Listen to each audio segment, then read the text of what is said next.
Alam niyo po ba na twice a week, pinapalabas po natin yung ating Sunday service sa television?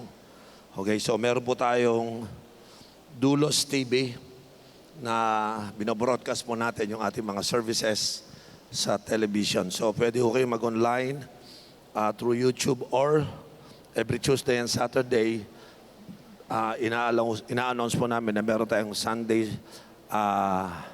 celebration sa television para po mapanood ng mga tao.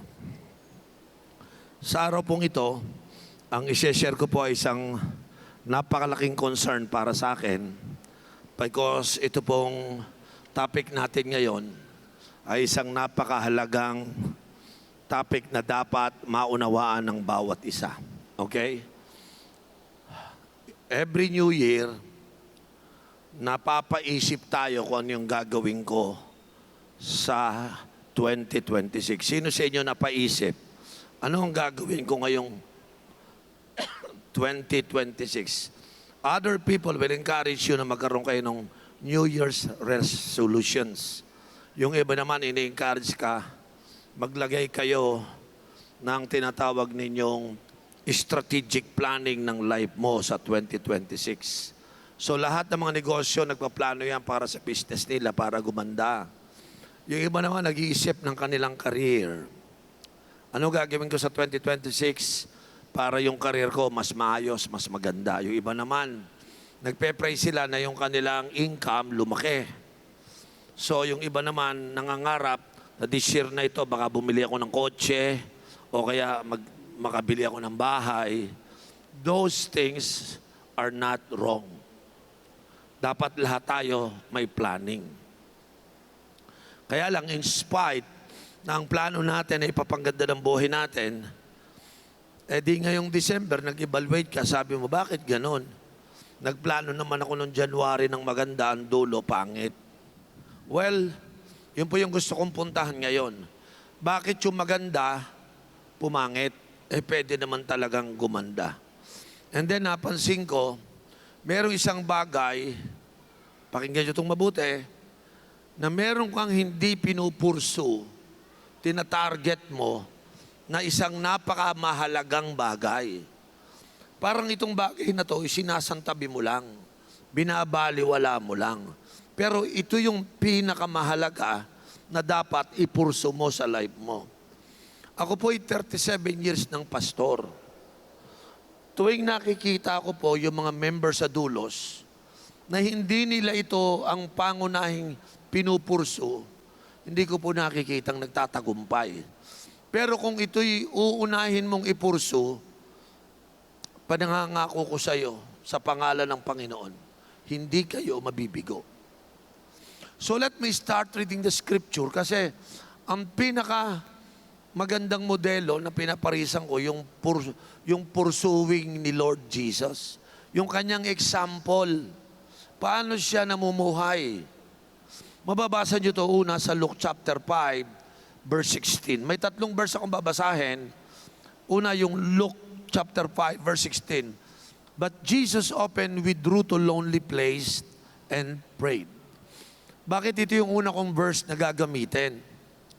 Bakit hindi iba? Bakit ito gagamitin mo, Bishop Orel? Kasi po nakita ko dito na yung life ni Jesus, sabi po ng Bible, Jesus often, lagi niyang ginagawa. Ano yung kanyang laging ginagawa? Ito yung lagi niyang ginagawa. Withdrew to lonely places. Meron siyang ginagawa. Pumupunta siya sa isang lugar, private place.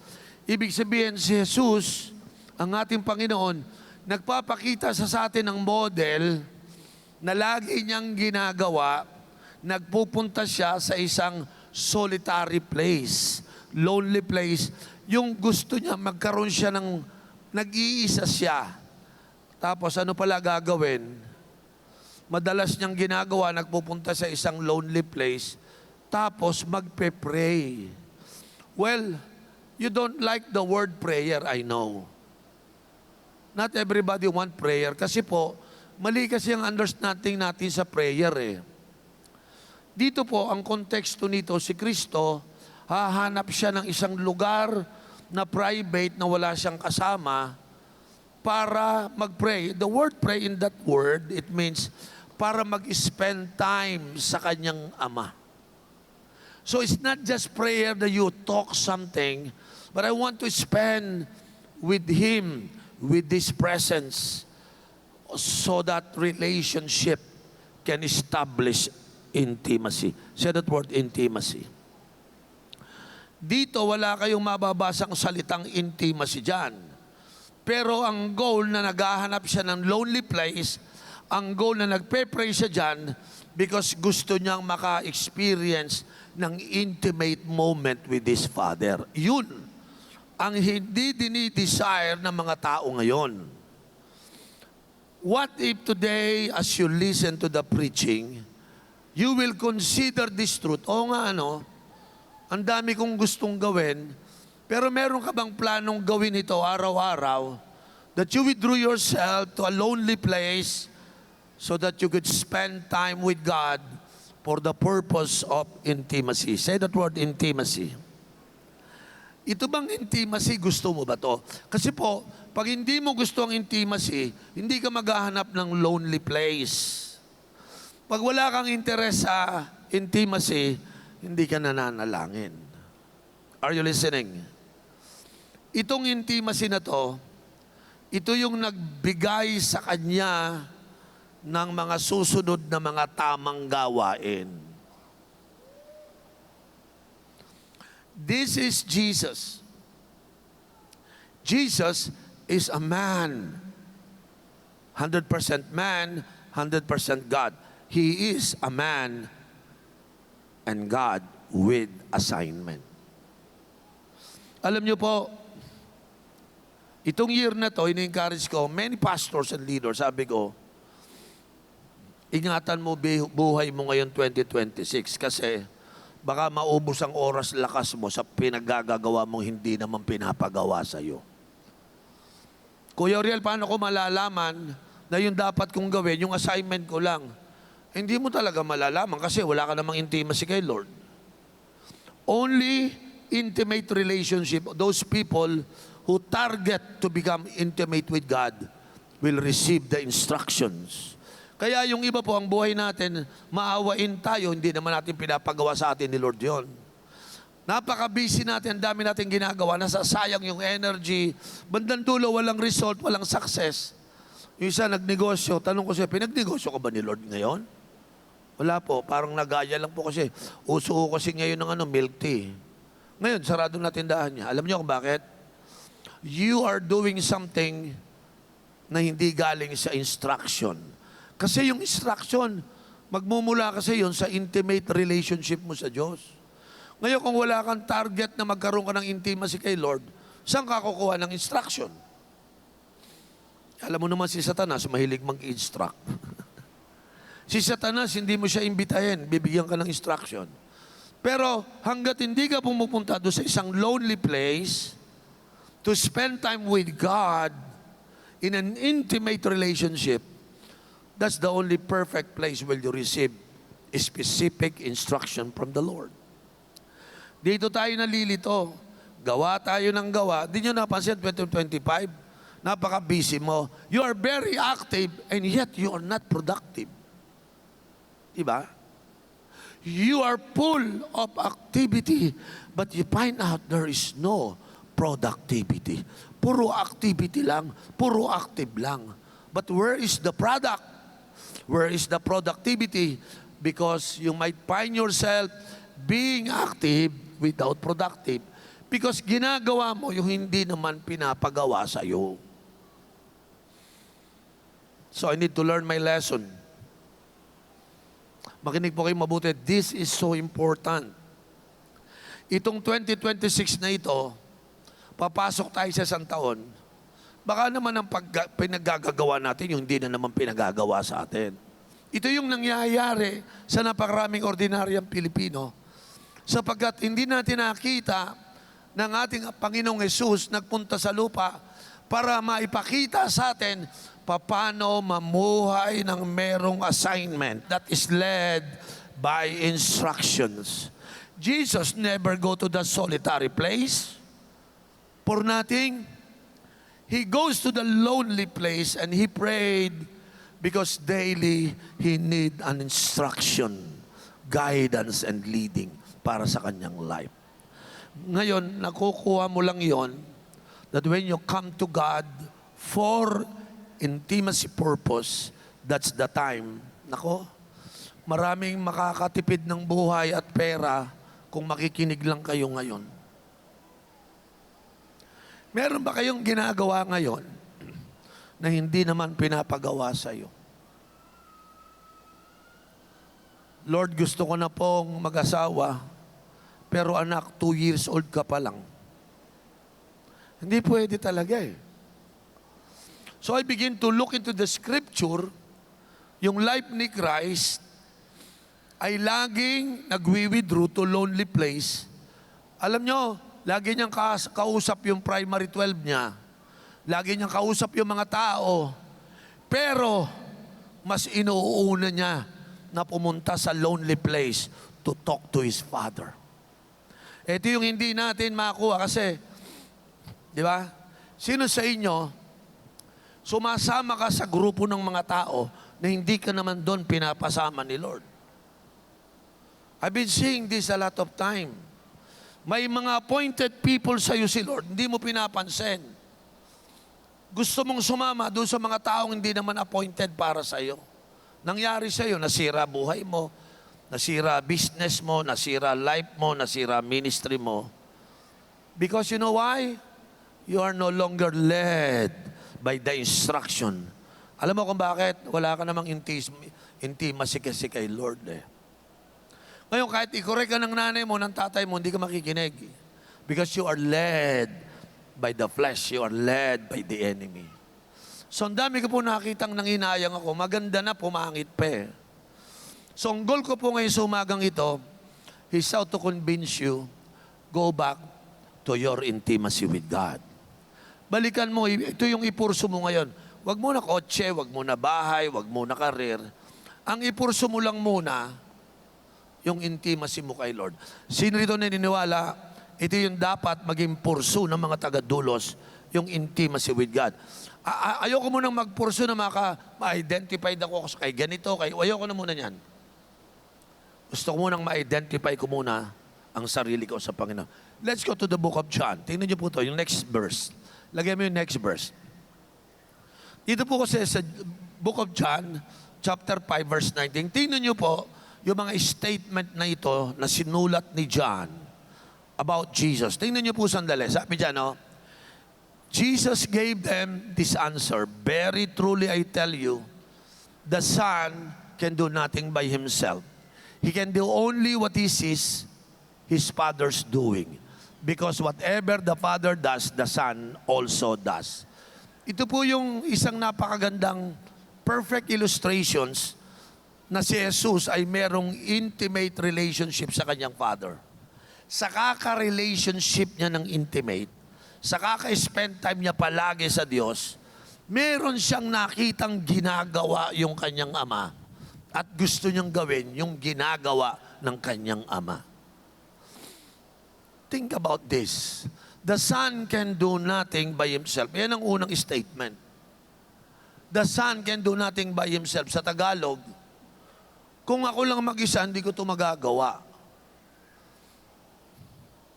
Di ba sa lungat, kaya ko to, alam ko to, magagawa ko to. Di ba sa lungat? Di ba? Kahit anong pigil ng tatay mo, hindi, kaya ko to, ako to. Kahit anong pigil ng cell leader mo, hindi, kaya ko to. But Jesus is different. He said, the Son can do nothing by Himself. Kailan kaya natin matututunan ang buhay natin? Apart from God, we can do nothing. Ito po yung bunga, because we are separated from God, wala tayong intimacy, we become proud and think that we can do it apart from God. Kapatid, wrong. Mali po yun. Jesus practiced daily, He goes to solitude to spend His time with Father. Because kaya ako nag-i-spend si Jesus sa kanyang Ama, kasi alam niya, I can do nothing apart from my Father. You see that? And that is the power of intimacy. Now, tinan yung kasunod na word. Sabi niya, He can do only what he sees his Father is doing. So pupunta siya sa solitary place, sa isang private place, and then doon, kakausapin niya yung kanyang ama at makikita niya yung kanyang ama na may ginagawa. At ang sabi niya, because whatever the Father does, the Son also does. Ibig sabihin, lahat ng ginagawa niya kasi iyon ang ginagawa ng kanyang ama. He was identified that the only thing he does, the only thing he do is the activity of the Father. Yan po, salungat po yan sa ating present life. Hindi po tayo ganon. Papracticein pa natin. Yung bang mag-spend time ka na ng time mo kay Lord, and then makikita mo, si Lord pala busy mag-change ng world. Si Lord pala busy sa ibang family ko. Lord, sama ako sa iyo, ayusin natin ang pamilya ko. Si Lord pala, gustong-gusto niyang ayusin ang financial life mo. Lord, sama ako sa iyo, ayusin natin ang financial life ko. You're not trying to do it by your own. Because God was trying to do something for you, for your family, for your future. But you have no time to be intimate with God. Ay, naghuhula-hula ka na lang. So ano ginagawa mo? Sasama ka dun sa mga, ini-invite ka sa mga negosyo, bandang uli, lugi-lugi ka. Kasi hindi mo man na tinanong, Lord, ito ba yung dapat kong gawin?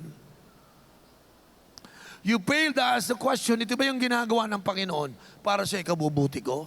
Sasama lang ako sa ginagawa ng Ama para sa ikabubuti ko. So dito sa scripture na to, sabi niya, verily, very truly I tell you, the Son can do nothing by himself.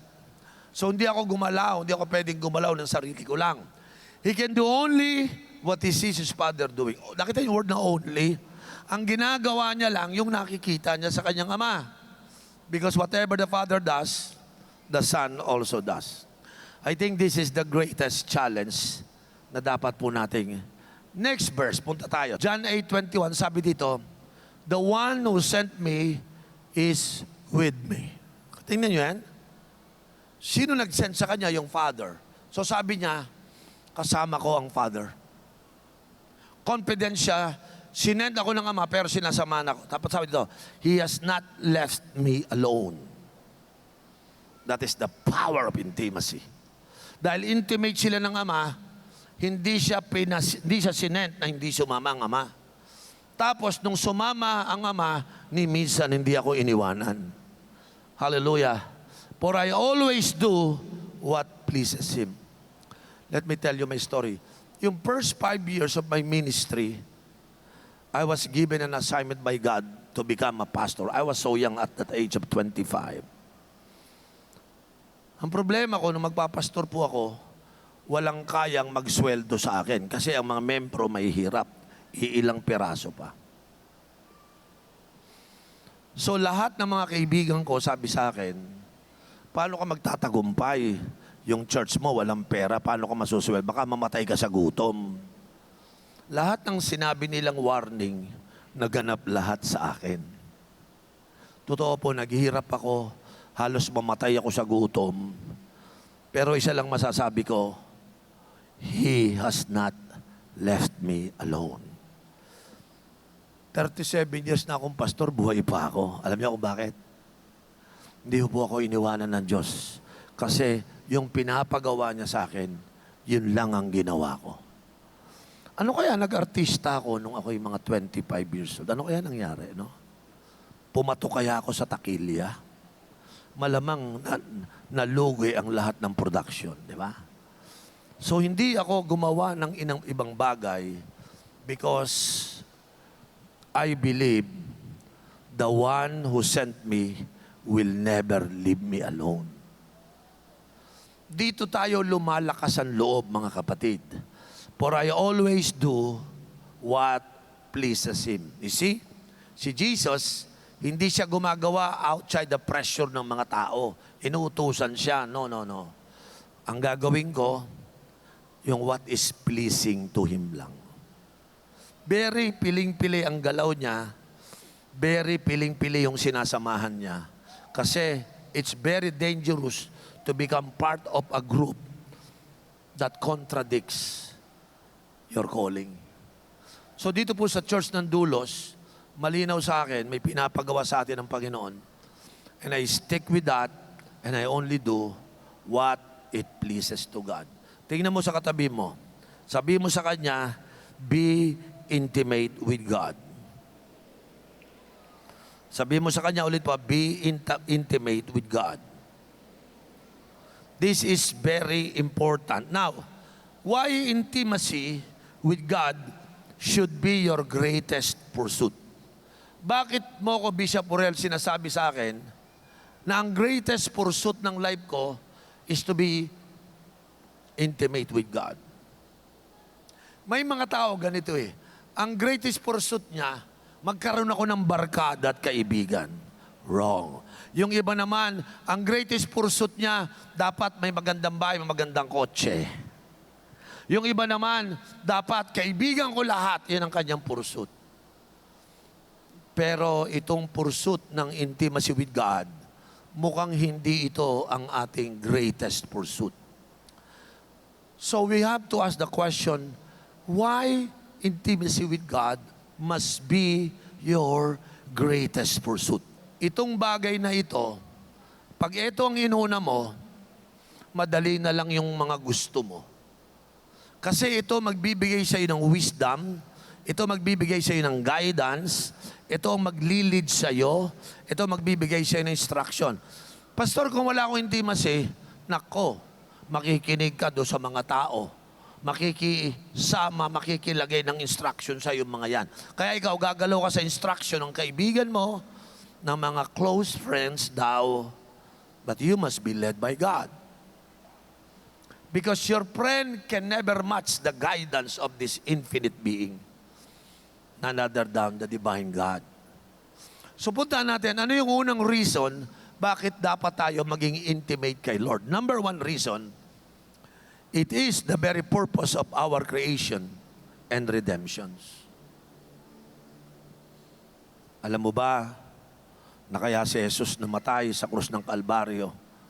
Alam mo ba kaya siya bumangon mula sa patay? Number one, para i-redeem ka. At pag na-redeem ka, makabalik ka sa relasyon sa Kanya. Yan ang purpose niyan. Ginawa kayo ng Diyos, ginawa ako at ikaw ng Diyos. At pagkagawa sa atin, the ultimate goal is relationship. Say that word, relationship. At hindi ordinaryong relationship intimate relationship ang gusto niya. Now, tingnan nyo to. Sa loob ng simbahan, may dalawang klase dyan. May mga tao diyang merong intimate relationship. Yung isa naman, meron silang religious relationship. Yung religious, wala yon, walang points yon. Kasi religious ka lang eh. Pero yung merong intimate relationship, ito yung sinasabi ko. Kasi pinurso mo yan eh. Gusto ko, ayoko lang ng religion. Hindi ako nagpunta sa Dulos para magpalit ng religion. Napunta ako sa Dulos kasi tinulungan akong lumalim ang aking intimate relationship sa Lord. So dito, hindi ako sisisihin nyo kasi hindi nga ako nagpo-promote ng religion dito. Ang pinopromote ko dito, magkaroon kayo ng relasyon sa Diyos. At kung magkakaroon kayo ng relasyon, laliman nyo. Intimate.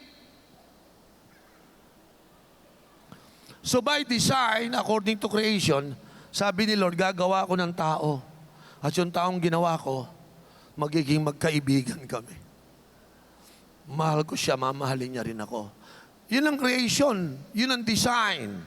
Kaya lang, marupok ang tao, bumagsak, nagkasala. So yung nang-glolong ng relationship, nawala yung ka-relationship. Nagtatago, lumalayo. Tapos, hindi makakabalik kasi nagkasala eh. So alam mo ginawa ni Jesus? I need to come down to earth to die on that cross para yung taong ginawa ko nung may walay sa akin ay makapanumbalik sa akin. Yung po ang dahilan, ito yung purpose ng creation at redemption, relationship back. Yung creation for the sake of relationship. Yung redemption, return relationship niyan. Redemption, redeem. Tutubusin ang kasalanan para bumalik ang relasyon. Akalain mo, nag-religion, hindi religion ang dala ni Jesus. Ang dala ni Jesus, redemptions.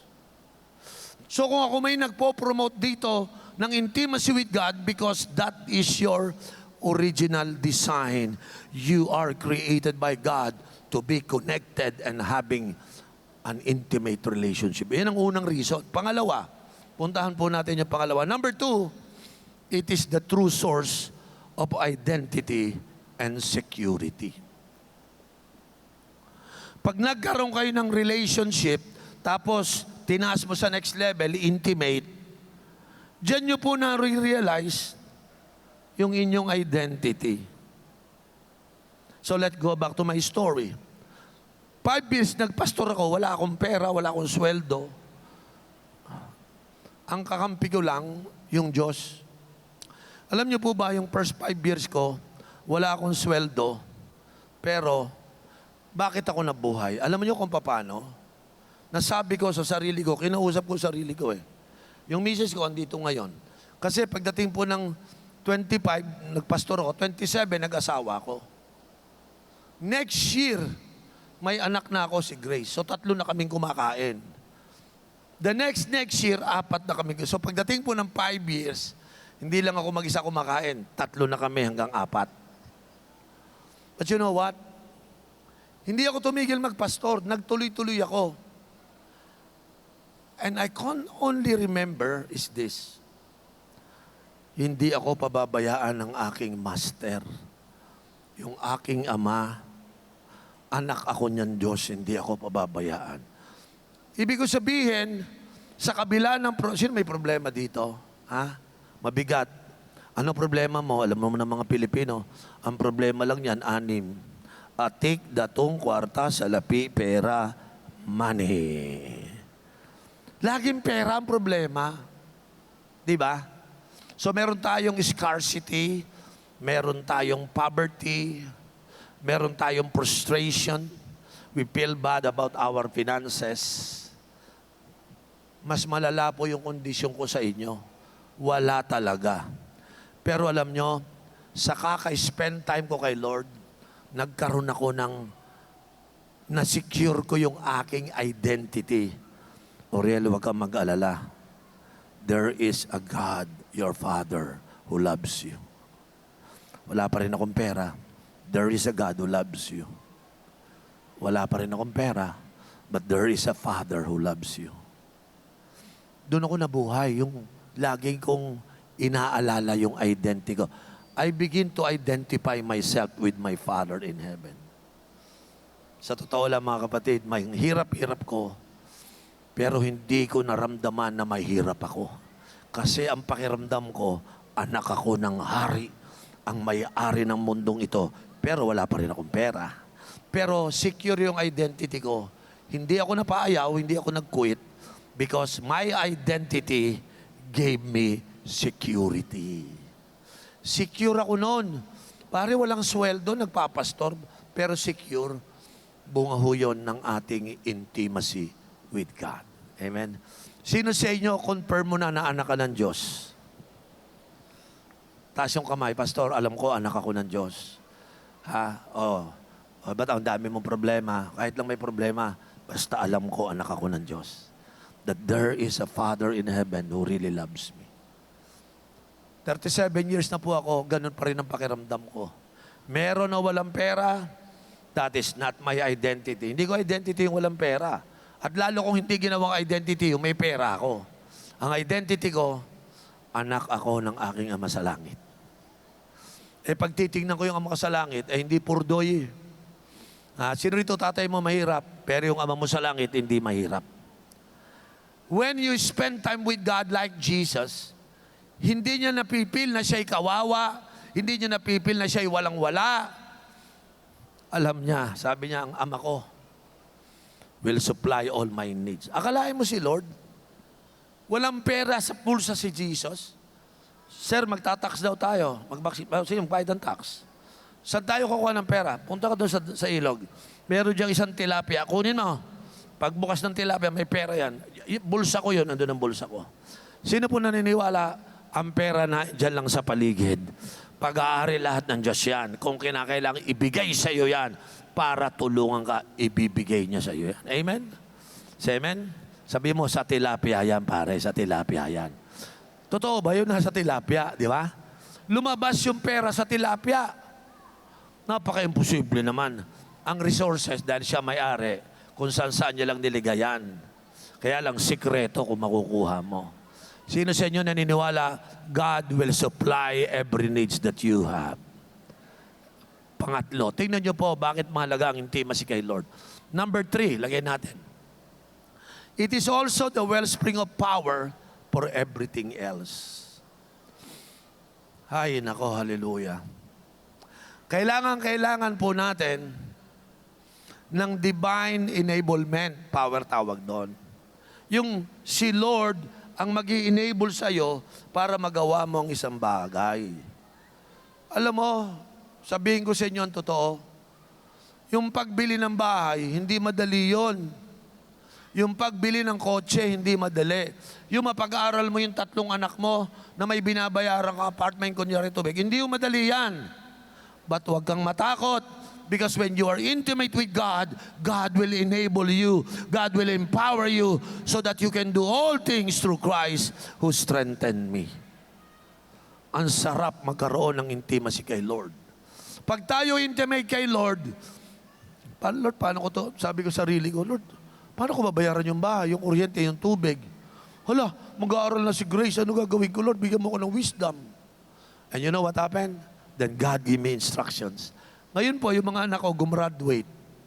Yung 3 kong yung first 3 na children ko, nakapag-graduate na po lahat yan. Ang nag-aaral na lang si Tracy. So nagtataka, paano mo nagawa? Sabi ko, supernatural, baby. Sino niwala sa supernatural help? Alam mo yung katabi mo? Isang tulong lang ni Lord supernaturally solve ang mga problema niyan. Say amen. Kaya lang, nung bibigay niya yung power, wala ka. Dapat intimate ka para pag nagbigay siya, sa katabi ka niya, mabibigyan ka niya. Ito yung na-miss ng marami kasi mas inuuna niya maghanap ng pera para sa kotse, para sa bahay. Hindi niya magawa. Samantalang kung didikit ka lang kay Lord, si Lord ang magbibigay sa'yo ng talino, ng lakas, ng wisdom, ng instructions, ng guidance, ng leading. Dahil matikit ka, madaling maibigay sa'yo. So I believe on this. When God is spending time with you, when you have intimacy with the Lord, God will empower you. Yung mga hindi mo magawa, magagawa mo. Yung mga mahirap sa'yo, dadali. Because may wellspring of power para sa iyong buhay. Dapat sabihin ko sa inyo, mahirap umasenso sa taong ito pag hindi ka na-empower ni Lord. Makiniwala ka sa akin. Kasi gagawin mo lahat ng lakas, mapapagod ka, pero walang mangyayari. Because, like Jesus, sabi niya, I can do anything without Him. But with Him, nothing is impossible. Ano ang pang-4? Sabi po dito, it satisfies the deepest human longings.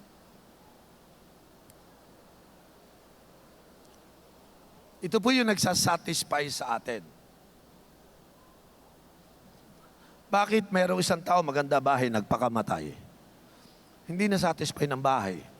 Bakit yung isa, nakabili ng magandang kotse, Lamborghini, nagpakamatay din? Kasi yung puso mo, bumili ka ng 10 kotse, hanggang sa naging 20, hindi ka masasatisfied. Diba? So ginawa mo, bumili ka na lang ng payong na may libreng kotse. Diba? Hindi ka pa rin na-satisfied. Kanina yung pitaka mo, maganda. Ngayon, maleta na. Hindi ka pa rin na-satisfied. Ano ka ngayon? Nakakulong. Bakit? Walang satisfaction sa pera, pare. Walang satisfaction sa mga kotse. Alam mo kung bakit? Hindi ka isasatisfy ng kotse. Kasi yung puso mo, hindi parking lot, yan ay tahanan ng Diyos. So kahit anong kotse, hindi ka masasatisfied. But God's intimate relationship, doon ka na masasatisfied. Amen. Palakpakan natin ng Diyos. Hindi bahay, hindi kotse, hindi savings account. Ang sinisigaw ng puso mo, Diyos ang sinisigaw ng puso mo. Mararamdaman nyo na lang yan one day. Siguro ngayon, hindi nyo ako maintindihan. Pero there is a cry, there's a longing inside of you that cries out for God. Not for money, not for cars and the things of this world. There is a cry inside of us. I want God. Because when God created you, there is a vacuum in your heart that says, I can only be satisfied with God. Kaya nga mahalaga yung relation. Alam nyo, dami ko nakita, no? Nung nagkaroon na sila sa relasyon sa Diyos, biglang nawala ng gana sa buhay nila. Sabi niya, ang ginagawa ko na lang, ma-please ko si Lord. Sabi ko, yun na lang gagawin. Yeah, basta ako mahalaga ma-please ko si Lord. Bandang uli, nung nakita ko siya, nakabili ng bahay, nakabili ng kotse, may hanap buhay. Sabi ko, oh, akala ko ba wala kang gana sa pastor? Hindi ko naman inaano, binigay na lang yan ni Lord sa akin. So, dyan lang yan. Alam mo yung kinikita niya, ginagamit ko yan pag-serve ko kay Lord. Kaya pala ako binigyan ng negosyo kasi ako magpipinance ng ministry. Humanga ako sa kanila eh. Are you listening? Number 5, ang pinakamahalaga, kaya tayo nagiging intimate kay Lord. It is our greatest act of worship and obedience. Paalala ko lang po mga kapatid, kapag may time kayo kay Lord sa intimate relationship, worship nyo yan eh, kasi yan ang design sa'yo. No? To bring pleasure to God. Diba? Diba kinakanta natin kanina? We cry, holy, holy, holy. Diba kinakanta natin? And we cry, holy, holy, holy is the Lamb. Kinanta ulit natin eh, you are worthy of it all. Worship po kasi yun eh. Bakit ganun? Pagdating sa worship, hindi mo magawa. Nag-i-struggle ka sa pag-awit because, for one reason, you have no intimacy with God. Lahat ng walang intimacy kay Lord, mag-i-struggle sa worship. Lahat ng walang intimacy kay Lord, mag-i-struggle sa obedience. May ipapakita ko sa inyong napakahalaga. No? Sana mahuli mo to. Madulas tong understanding na to eh. Hindi lahat nakakaunawa nito. Okay? Tingnan natin sandali. Ano ba ang definition? We have to understand the intimacy with God. Lagyan natin ang definition para makita po natin to. Meron akong 3 nakakita dito eh. No? Kapatid, lagyan mo nga yung definition natin. Knowing God, listen to this. Okay, para mas clear. May mga bata dito, yung mga anak mo, anak ka ng nanay at tatay mo, sila yung mga Kristiyano. So ikaw, nagsimba ka rin. Not because your tatay and nanay is pastor, not because your tatay and nanay are Christian, primary 12. Hindi yun automatic may relationship ka kay Lord. I'm sorry. Kinakailangan po magkaroon ng mga batang ito, yung mga future na mga anak natin, magkaroon talaga sila ng tamang definition ng intimacy with God. Ito yung intimacy with God. 1, it's knowing God face to face, heart to heart. Yan ang una. Pangalawa, a place of great pleasure for both God and man. Napansin nyo? A place of great pleasure. Ibig sabihin ganito, pag si Lord lumapit ka sa Kanya, tuwang-tuwa ka. Gusto ko meron ditong isang bata na kinakaladkad para magsimba kasi wala yang relationship sa Diyos. Lahat ng mistero o misis na bago mo siya mapasimba, mukhang pipilitin mo pa because hindi niya naintindihan yung ibig sabihin po ng place of great pleasure for both God and man. Alam nyo, itong Cuneta Astrodome na pinapasyalan natin once a week. Ito yung place where we can have great pleasure with God. Ito yung mga undisturbed moment. Imagine mo, worship 2 oras. Yung unang first 30 minutes mo, aawit ka, magwo-worship ka, di ba? Naintindihan niyo ako? You are worthy of it all. Kumakanta ka nun. Eh, hindi mo naman nakakanta yun sa opisina mo eh. Sa LRT, pero dito, pwede mong gawin. Sino sa inyo, tuwan-tuwa, excited? Pare, linggo ngayon, makakapunta na naman ako. Hindi mo tawag sa Cuneta, I can come again to this great place where I can meet my God. Yun ang ibig sabihin kaya ka pumupunta rito. Sino sa inyo nagpunta ngayon sa tanghaling ito? Sa Cuneta Astrodome. And you take pleasure while you are here. Meron ba diyang kakalabit? Hanggang anong oras ba to? Anong oras tayo uwi? Hindi pa nga nagsisimula, gusto mo nang umuwi. Alam mo kung bakit? Wala ka kasing pagkakilala sa Diyos. Kaya hindi ka nag-i-enjoy. Hindi ka nagpe-pleasure. Sino rito yung nag-i-enjoy ka, natutuwa ka, kanina kumakanta, ngayon nakikinig ka, wow, sana wag matapos. Nag-i-enjoy ako sa preaching ni Bishop Uriel. Yung isa, sabi nung isang araw, nagpipreach ako. Sabi nung isang member, Kuya Uriel, nakakahiyaman po sabihin, nung nagpipreach po kayo, gusto kong mag-CR, o ano ginawa mo? Pinigilan ko muna. Kasi yung mga sinasabi mo, parang mamimiss ko eh. So ano ginawa mo?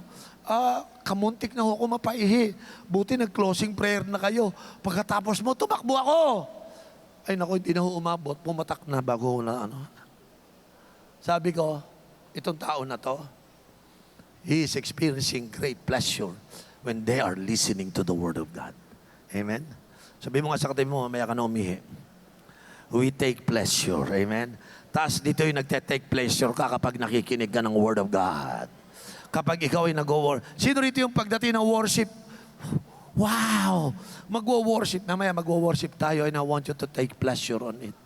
Sino excited mag-worship ngayon? Ha? Tingnan niyo po itong mabuti mga kapatid. The deepest level of fellowship is where God reveals His heart. Alam nyo, ngayon, nagkakaroon kayo ng deep level of relationship. Kasi may nire-reveal sa'yo si Lord eh. Bago ko mo, sabi mo, ay, ganun pala yun. Hindi pala religion, relationship pala. Oo nga, no. Ba't wala, nako, sino sa inyo nararamdaman nyo, itong 2026, aayusin mo ang schedule mo, ang time mo, para magkaroon pa rin kayo ng intimate moment with God daily. Amen? Hindi lang tuwing linggo, araw-araw, I want to spend time with God. Sa bahay ko po, meron akong master's bedroom. Kami mag-asawa doon natutulog. Pero meron po ako isang kwarto doon, na doon ako nag-i-spend if I want to spend time with God. Nako, bawal hong ano doon, bawal pakialaman yung kwarto na yun. Kung magsano, teritoryo ko yun. Alam niyo kung bakit? Doon kami nag-uusap ng Diyos. Araw at gabi. Sa umaga, I will spend time with God. Sa gabi, bago matulog, I will spend time with God. And there, doon po sa intimate relationship na yon, doon nag-unveil, nagre-reveal si Lord sa akin. Hindi pwedeng wala tayong private place to spend time with God. No? Itong Sunday, pupunta ako, tatayo ako dito, magpipreach ako eh. Eh, saan ako kukuha ng message kung hindi ako nag-spend time kay Lord? So one day, nag-spend time ako ng Lord, sabi ko, Panginoon, sa January 4, ano ang gusto mong ituro ko? Alam niyo, kahit tanongin sa multimedia, minsan maglalagay ako ng mga message dyan, and then suddenly mababago. Alam ko, natuturete yung ating multimedia. Kasi biglang nagbabago yung message eh.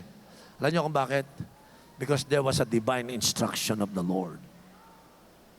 Alam niyo po ba, itong January 4 is the second day of our prayer and fasting. Second day po ngayon. Yung iba nagpa-fast sa hapunan lang. Yung iba walang almusal, hapunan lang. Yung iba mag-aalmusal lang, hindi mag-hapunan tsaka tanghalian. Because we spend time praying right now. For 8 consecutive days, meron tayong prayer and fasting sa Dulos. Ang unang pinagpe-pray, yung revival ng family. Pangalawa, pinagpe-pray natin yung financial breakthrough. And then number 3, yung ating service kay Lord. Pinagpe-pray natin. Itong tatlo na to, dagdagan mo na lang yung 4, 5, 6 hanggang 10. Asa sa'yo yun. Pero ang first 3 natin, pinagpe-pray ko po talaga yung mga family ninyo magkaroon ng revival. No? Ang buong inyong pamilya magkaroon ng financial breakthrough. Pinagpe-pray po natin lahat yan. Kaya sumama kayo sa mga prayer. Now, i-announce ko sa inyo, every 5 o'clock ng 5 o'clock o 5:30? Sa morning prayer po, 5:30 ano? Sa 5:30 po, every day, hingin nyo po sa inyo mga cell leader, kasi bukas ng umaga, meron po tayo for the next ongoing puro yan. Matagal na itong ating morning prayer no? Pero ang participation po natin, yung next 8 days, sumama kayo sa morning prayer. Doon po, baka, bukas po, baka andun ako mag-lead doon. So, ini-encourage ko po kayo, mag-pray tayo. 8 days, mag-fasting kayo. Yung iba, ang fasting nila, hindi sila kakain ng kanin, puro prutas lang. Yung iba naman, puro gulay lang. Tawag nila doon, Daniel's fast. Yung iba naman, for 8 days, wala talagang kakainin, puro tubig lang. Full fast ang tawag doon. Why?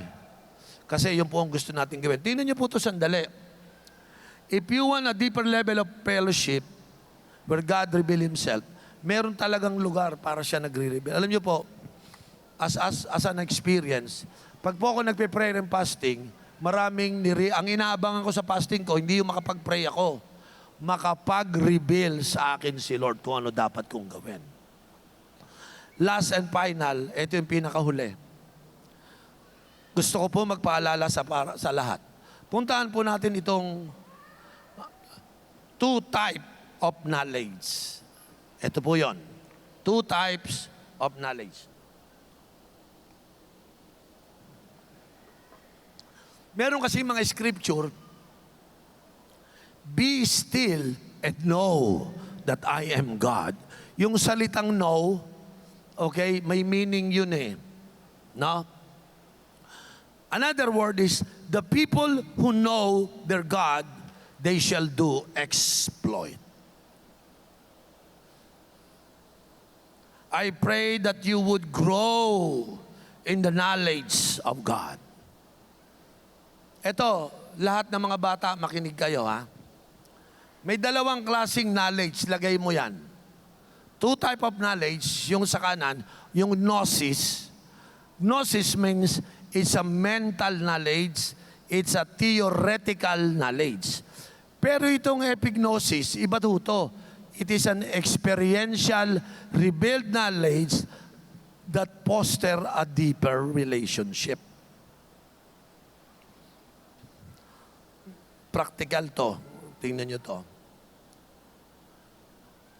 Alam nyo, nakakalungkot, nagsisimba ka dito. Walang nangyayaring transformation sa'yo kasi ang pinilit mong i-practice yung gnosis, mental theoretical knowledge. Unfortunately, marami ditong nadaya ni Satanas. Yung pagkakilala mo sa Lord, theoretical. May Diyos. Oh, alam ko may Diyos. Kilala mo si Kristo? Oh, of course, kilala ko si Kristo. Namatay. Knowledge mo yon. Kaya lang, hindi epignosis. What is epignosis? Epignosis is, alam mo na si Kristo namatay siya sa krus ng Kalbaryo, pero na-experience mo, namatay siya para sa akin. Iba ho yun. So gusto kong paalalahanan ng lahat, never settle sa intellectual knowledge. Such theoretical, yun pala, yung cross sa'yo, tsuri lang. Prayer is tsuri. So hindi ka nagpe-pray kasi tsuri lang sa'yo. Alam mong tama mag-pray, pero dahil tsuri, hindi ka nagpe-pray. Alam mo, dapat mag-share tayo ng gospel, tsuri. Hindi mo na-experience ang mag-share ng gospel. So gaano karaming tao sa simbahan na nagpa-practice ng gnosis. Ang problema sa gnosis knowledge, parang tama pero wala. Yun. Parang tama pero wala. Kasi hindi mo naman na-experience. Iba tong epignosis, iba to. Ito, iba to. Kasi ang epignosis, isa po siyang experience. Yung natutunan niya, alam niya, i-practice. Alam mo, pag nag-swimming, ganito Ganun yan, ha? Pagtalon, nalunod. Nag-aral naman. Nag-aral ba naman ng swimming sa computer? Hindi sa pool. So, Churi, alam niya ang swimming, dapat gumaganong-ganon, may backstroke ganon, may breaststroke ganon, may freestyle ganon, may butterfly ganon. Alam niya lahat. Nagpunta sa tubig, lunod. Bakit? Gnosis knowledge. Churi lang yung alam. Pero pagdating sa actual experience, lunod. So you can study about prayer without praying. Because what you are learning is gnosis knowledge. Believe ako doon sa mga tao, kulang pa nga sa mga gnosis knowledge eh. Pero sila mismo na experience nila. Sino naniniwala sa prayer? Umating ka ng prayer? Hindi. Gnosis lang. Walang experience. Hallelujah. Let me tell you this. Isa po ito sa kalungkutan ni Bishop Oriel. Na maaari ako nagtuturo sa inyo at natututunan nyo, pero unless i-practice nyo, walang kwenta yung natutunan mo. It's all about our practice. Tingnan nyo to. Tinuturuan tayo na hindi dito religion, relationship. Tapos wala kang relationship, pero alam mo meron ka. According sa tsuri mo, meron ka. Sa experience, wala. Nakita niyo sinasabi ko sa inyo? So hindi biro yung topic ng intimacy with God. Kasi maraming Christian, nakala niya may intimacy siya kay Lord. Pero wala ka namang experience. Kailan ka nagpunta sa bundok? Kailan ka nagpunta sa lugar? Meron ka ba silang lugar na sabi mo, dito tayo mag-meet Lord araw-araw? Wala. So ano sinasabi mo intimacy? Tsuri. Sino sa inyo itatapon nyo lahat ng tsuri? This year, experience ko yung maging malapit sa Diyos. Can I have amen? Oh, may 5% na gusto. Kasi hindi talaga madali. Ulitin ko. Sino sa inyo tatawid kayo from gnosis to epignosis? Magtaas yung kamay. Pastor, epignosis na ako ngayon. Ayoko ng mga gnosis na yan. Huwag kayong pumayag ng ang mga religious people, meron tsuri yun, pero walang experience. Pagdating nyo sa langit, makinuwala kayo sa akin, lahat ng nagnosis, sabihin sa inyo, Lord, hindi kita kilala. Because you never experience intimacy with God. Alam mo, yung asawa ko, may intimate relationship kami niyan eh. Kahit saan kumakita yan, maraming tao, kilala ko yan. Kasi meron kaming intimate relationship. Pagharap natin sa Diyos, tandaan nyo to, no? Lahat tayo harap sa Diyos. Lahat po tayo. Hindi ko lang alam kung makilala ka niya. Hindi ko lang alam. Because tanging yung merong intimate relationship. Katulad ni Jesus, meron siyang intimate relationship sa kanyang ama sa pamamagitan ng pagpunta dun sa bundok araw-araw and spending time with His Father.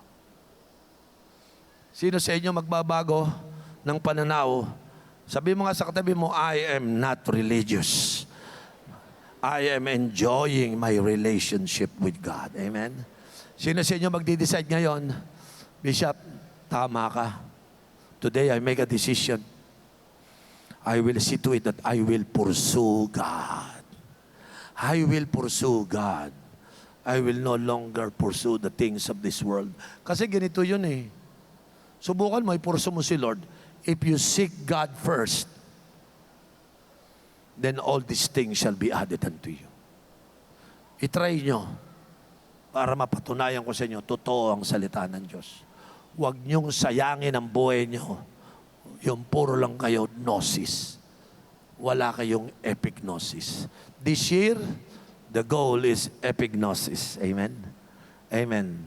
Itong January 4, first week of the month, renew yung covenant nyo kay Lord. Panginoon, I just want to know you. I just want to know you, Lord. Tayo lahat, mga kapatid. Sabi mo nga sa tabi mo, I want epignosis. Sabi mo, I want epignosis. experiential ang habol natin. Huwag puro theory, huwag puro head knowledge, actual experience being intimate with God. Amen? Yung iba sa inyo, mas intimate pa kayo sa kaibigan kaysa sa Diyos. Dapat po, yung ating intimacy, maglilig at magaguide ito sa ating obedience sa ating Panginoon. Sino po rito gusto mo maging intimate sa oras na ito? Amen? Asan ang ating worship team? Parang ang tagal nila. Hintayin natin to. Kantayin nga natin, you are worthy of it all. Kasi naman sa totoo lang, sino niniwala worthy si Lord na tanggapin ang lahat ng pasasalamat at pagpupuri natin? Di ba? Kakantayin natin to. Imagine mo, sarap kantayin, ano? You are worthy of it all, di ba? Parang, wow. Yung sinasabi natin, Lord, lahat ng aking ibibigay sa iyo. Can I say this before I close?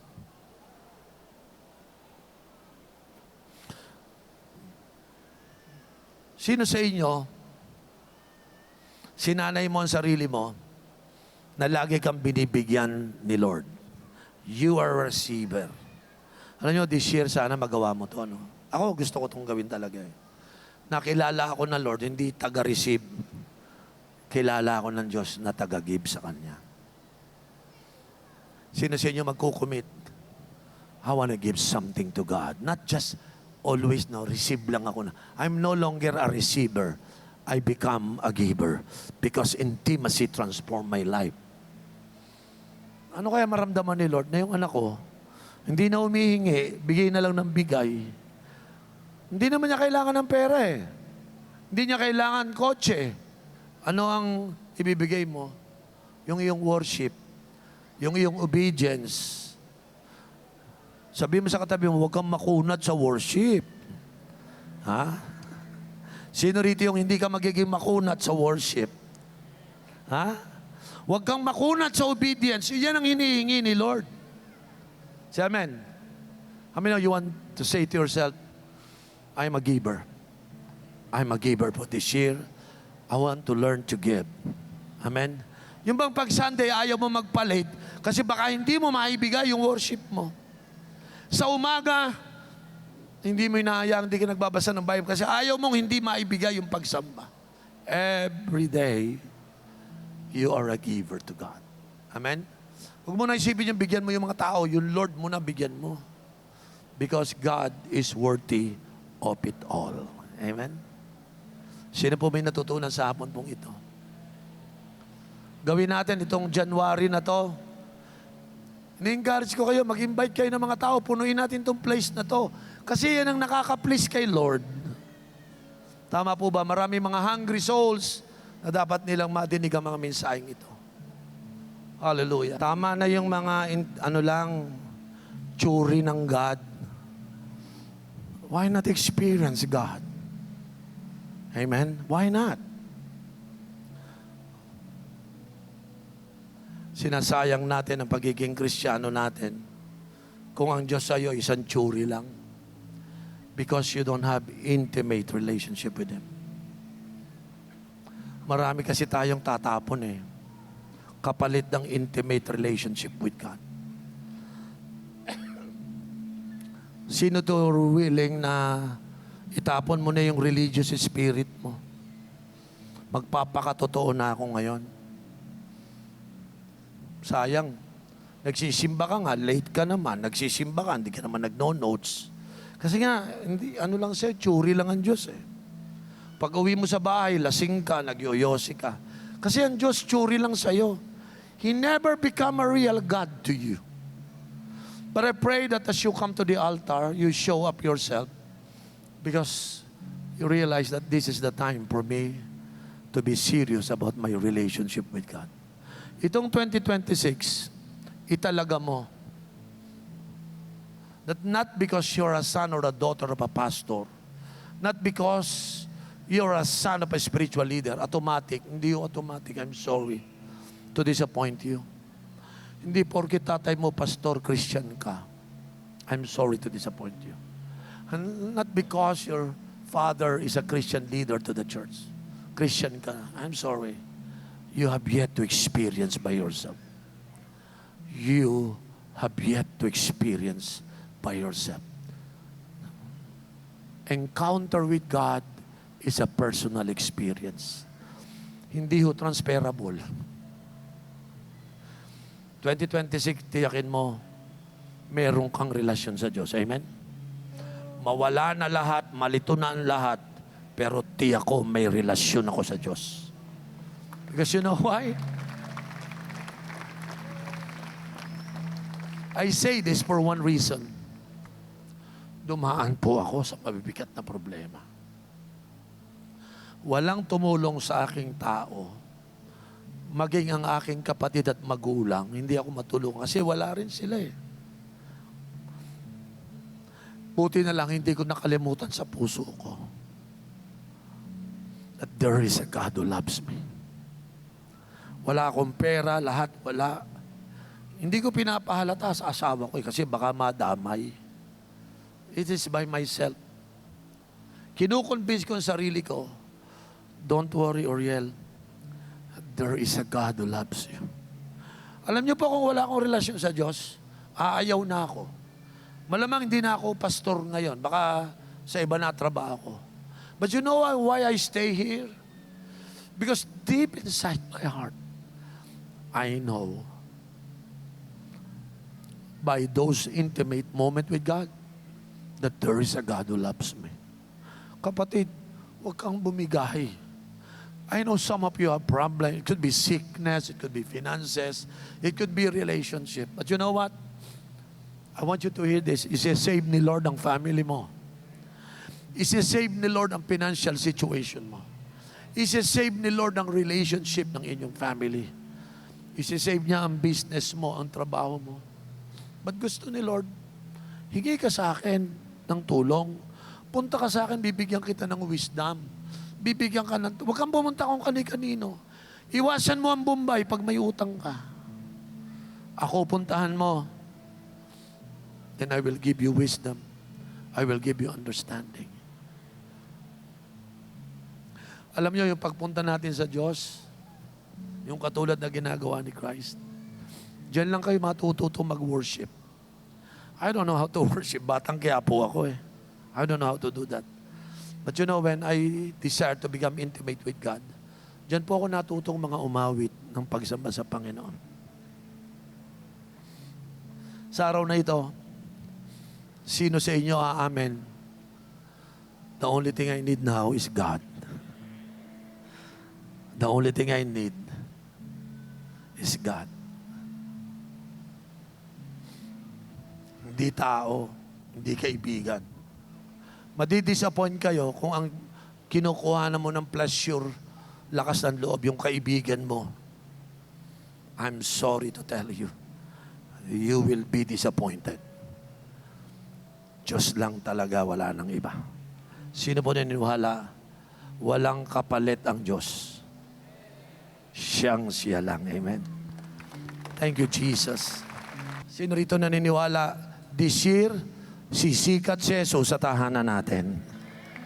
Sa buhay mo, you will be identified as a sons and daughters of God. Sino rito magsasabi sa kapatid mo, I am a child of God, and nothing can take it away from me. Amen?